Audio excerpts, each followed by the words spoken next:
Every day, a young boy ventured into the vast forest, armed with a net and a purpose. His mornings were filled with the symphony of the forest, the rustling of the leaves, the chirping of the birds, and the whispering of the wind through the towering trees. His eyes, sharp as an eagle's, scanned the green canopy above, searching for his feathered quarry. In his world, every bird was a potential meal, a commodity to be sold in the bustling city markets. He hunted with the precision of a seasoned huntsman, his nimble fingers tying knots, setting traps, and maneuvering the net with an ease that belied his tender years. The forest was his hunting ground, the birds his prey, and his survival depended on his success. The boy was no ordinary child, trapped in the confines of a classroom or a playground. He was a hunter, a provider, a vital link in the chain of survival in his world. He was the master of his domain, familiar with every nook and cranny of the forest, every bird's song, every animal's call. His life was a dance with nature, a delicate balance between man and beast. His days were spent in the pursuit of his prey, his nights under the starlit sky, a solitary figure in the vast expanse of the forest. His life was a testament to the harsh realities of survival, a constant battle against the elements and the dangers that lurked in the shadows. Yet in his heart, he was just a boy, a young soul navigating the complexities of life in his own unique way. His spirit was indomitable, his resolve unshakable. He was a testament to the resilience of the human spirit, a beacon of hope in a world that was often cruel and unforgiving. This was his life, his routine, a dance with nature that was as old as time itself. He was a part of the forest, and the forest was a part of him. His life was a symphony of sounds, a kaleidoscope of colors, a tapestry of experiences that shaped him, defined him, made him who he was. This was his routine until one day, everything changed. One day, as he set his knots, he spotted a bird unlike any he had seen before. The bird was a spectacle, a riot of colors that seemed almost unnatural yet mesmerizing. It was different, strange, and utterly delightful in its uniqueness. The sight of this strange bird sparked a new idea in the boy's mind, a plan that could potentially change his life forever. He thought to himself, what if, instead of hunting the usual birds, I catch this strange one alive? I could present it to the king as a gift.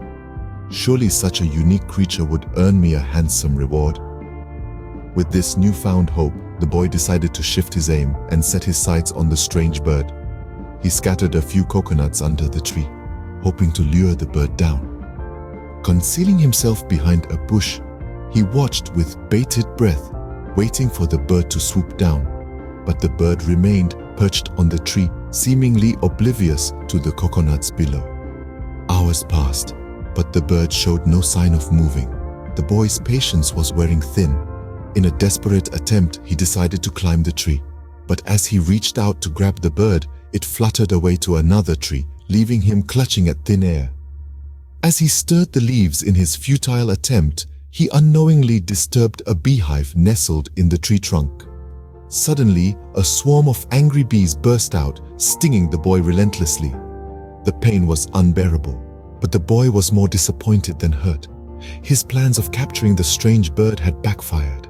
He was left nursing his stings, contemplating on his next move to catch this elusive creature. But as the sun began to set, the strange bird remained unattainable, perched high on a tree, basking in the twilight. The boy's day had come to an end, not with the triumph of a catch, but with the sting of failure. His hopes of a better life remained just that, hopes. But the strange bird remained elusive, and the boy was left nursing his stings. In pain, yet undeterred, the boy devised a cunning plan. His determination to catch the strange bird remained unyielding.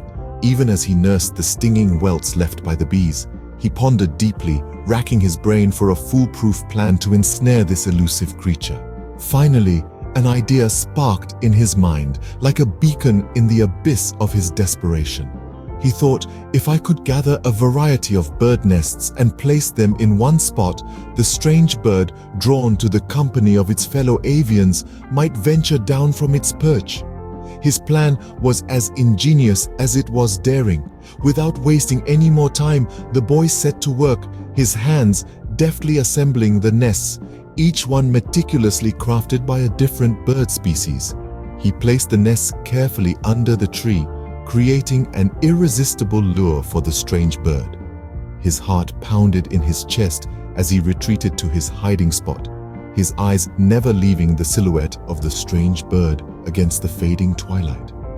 But the bird remained motionless, its strange colors fading into the encroaching darkness. The boy's anticipation hung heavy in the air, a tangible tension that seemed to hold the forest in a suspenseful silence. Time seemed to stretch, each minute feeling like an eternity as he waited for the bird to make its move. The sun had now disappeared beyond the horizon, and the forest was enveloped in the inky blackness of night. The sounds of nocturnal creatures began to fill the air, a symphony of hoots and rustles that echoed through the trees. The boy's heart raced as he heard the distinctive call of the owls. They were the guardians of the night, their stone-like eyes piercing the darkness with ease. Their arrival seemed to signal a shift in the forest, a change in the atmosphere that the boy could not ignore. He held his breath, his eyes straining to see through the darkness, his ears pricked for any sign of movement from the strange bird. His plan was in motion, his trap set. As the owls hooted, the boy waited in anticipation. Then the night came alive with the hooting of owls. The darkened forest was suddenly stirred by a chorus of mysterious calls, each echoing through the silence like a secret whisper. The owls, with eyes as unyielding as stone, descended from the shadows, their wings cutting through the air with quiet precision. They came in solidarity with their fellow birds, their hoots resounding like a haunting melody in the gloom. In the midst of this symphony of sounds, the boy lay hidden in the bushes, his heart pounding against his chest. He watched as the owls fluttered round, their eyes gleaming with an eerie, otherworldly light. It was a sight he had never witnessed before, a sight that both intrigued and unnerved him. Suddenly, the owls turned their attention towards him. Their piercing gaze seemed to see right through his disguise, recognizing him for who he truly was, an intruder, an enemy. The boy could almost hear them whispering amongst themselves. "There is Boya, the foe of our kind, he who hunts and harms our brethren." Their hoots grew louder, their stares colder, as if they were passing a silent judgment upon him. The boy could no longer bear it. The pain from the bee stings throbbed with renewed intensity. His dreams of capturing the strange bird crumbled into dust, and the accusing eyes of the owls bore into him. He felt a lump forming in his throat, his heart sinking with disappointment and regret. It was time to leave. He couldn't bear the pain any longer, the physical ache mirroring the emotional one. With a heavy sigh, he untied his failed traps, his hopes of a grand reward fading away with the night breeze. He turned his back to the forest, the home of the strange bird and the owls that had judged him so harshly. With a heavy heart and aching body, the boy retreated into the night. He left the forest behind, the hooting of the owls echoing in his ears, a stark reminder of his failed endeavor and the painful journey that lay ahead. The forest, once a place of adventure and excitement, now held a bitter memory. The boy had learnt a lesson, one that he would carry with him always. The boy's ordeal in the forest held a profound lesson. As we reflect on this tale of the boy and the strange bird, we find ourselves immersed in a narrative that's as timeless as it is profound. It's a story that resonates with the fundamental truths of life, offering wisdom that transcends the boundaries of culture and time.